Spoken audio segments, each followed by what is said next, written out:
बिस्मिल्लाहिर्रहमानिर्रहीम। Welcome to my YouTube channel. उम्मीद है आप सब खैरियत से होंगे। आज आपको बता दें कि किन किन इलाक़ात में ईद उल मुबारक का चाँद नज़र आ चुका है और वहाँ पे हतमी ईद का ऐलान कर दिया गया है, क्योंकि मुझे बहुत बताते हुए खुशी हो रही है कि कहाँ पे बच्चे भी जो है वो छतों पे चढ़ के चाँद को देखा गया और वालिदैन ने भी खुशी का इज़हार किया कि हमारे बच्चों ने जो चाँद है उसे देखा और वालिदैन ने भी देखा। और जिन जिन इलाके और जिन जिन ममालिक में ईद कल होगी उनका ऐलान अभी आपको हतमी अपडेट आपको देने जा रहे हैं।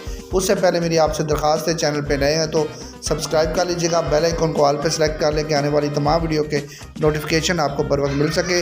वीडियो अच्छी लगे तो लाइक कर दीजिएगा।